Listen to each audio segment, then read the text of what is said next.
pour revenir à la question, M. Gaëtan, nous devons d'abord rappeler une chose. Nous devons connaître l'histoire de notre pays. C'est très important parce que par moment, bon, nous quand on étudiait, on négligeait trop les cours d'histoire. Et pourtant, l'histoire, ça nous permet de connaître qui ont été nos aïeux.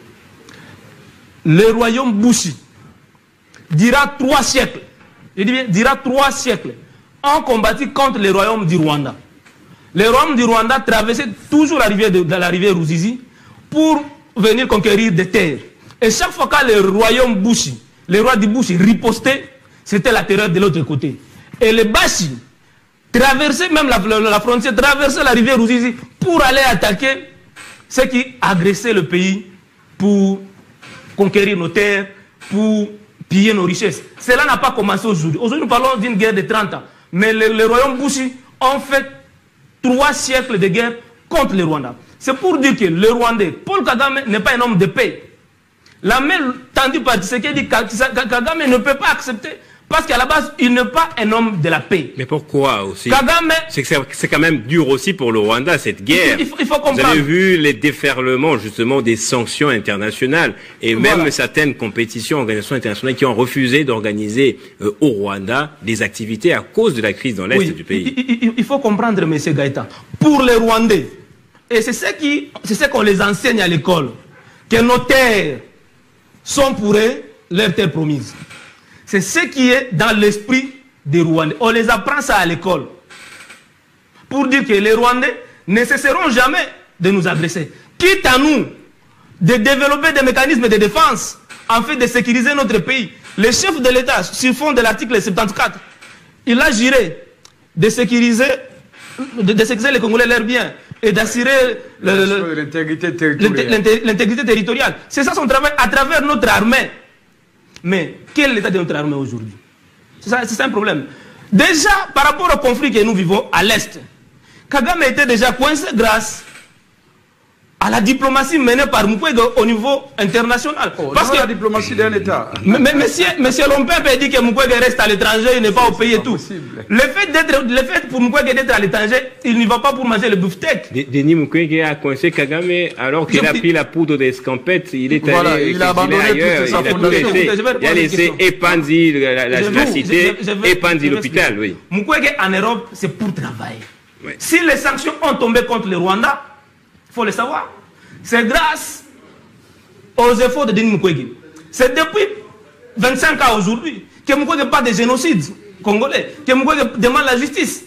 Si au Rwanda il y a eu des sanctions, et Kagame avait même appelé les Rwandais à serrer le ceinture, la France, la Belgique, la Grande-Bretagne, les États-Unis, tous ces pays de l'Union européenne, y compris l'Amérique, ont pris des sanctions contre le Rwanda. C'est quand le président Tshisekedi se retrouve à Doha avec Kagame, ce qui a marché sur l'élan implémenté par Dr Denis Mukwege. Et ça, c'est il ne fallait pas qu'on aille à Doha. Normalement,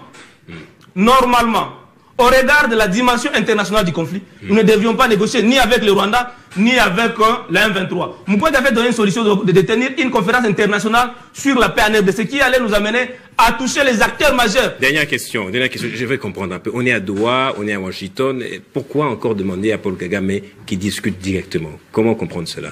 C'est pour dire que nous sommes perdus, nous sommes totalement perdus. La logique du médiateur américain de nous amener dans des négociations bilatérales, dans un conflit bilatéral, ça a perdu la RDC. Vous savez que nous avions eu un accord très très pertinent par rapport au conflit à l'Est. C'était déjà une solution. L'accord cadre d'Addis Abeba. Cet accord-là a pris le problème dans sa globalité. Ce n'était pas seulement les Rwandais qui étaient sur la table avec la RDC, mais tous les pays de la sous-région, mais également les pays occidentaux qui sont propriétaires des multinationales, qui ont besoin des minéraux stratégiques qui sont dans notre pays. Mais aujourd'hui, nous sommes dans une logique bilatérale RDC-Rwanda. Et pourtant, il y a de l'autre côté, il y a l'Ouganda qui aussi qui adresse le pays. Merci donc, beaucoup. Il faudra prendre les problèmes de façon globale. Vous avez tout votre temps de parole maintenant. C'était le moment, justement, d'annoncer cette rencontre Kagame-Tshisekedi. Peut-être parce que, vous savez, quelques heures avant, c'est le Hamas et Israël qui sont parvenus à un accord. Peut-être Tshisekedi a lu le signe du temps, il a dit, voilà, c'est le moment pour nous aussi. Non, mais très rapidement, cher Gaïta, je vais dire à mon collaborateur en face que, cher ami, écoutez, le parcours de Mukwege, nous tous nous connaissons cela. Vous voyez, j'ai dit ça, je martelais au départ que non, voilà, avec son combat sur le plan international, je connais cela, mais il y a lié, n'est-ce pas, de rejoindre l'équipe des Fonarèves. C'est très important. C'est vous, j'apprends à travers vous ici que non, voilà, l'homme n'était pas associé à ça. N'est-ce pas? Ça, c'est une parenthèse entre nous ici. Mais je insiste en disant que non, sur le terrain politique, je pense que non, Moukoué a un problème. Il a un problème lui-même dans son entourage. On ne parvient pas à consommer Moukoué par rapport à son combat aujourd'hui. Quelle est sa ligne politique actuellement? C'est ça le vrai problème. Un vrai leader, n'est-ce pas? Cherchons à justifier son exil ou bien parce qu'il est le président mondial d'une organisation internationale. N'est pas en exil. Je pense que non. Vient de faire une semaine pleine à Kinshasa. Je pense que non, il peut revenir au pays.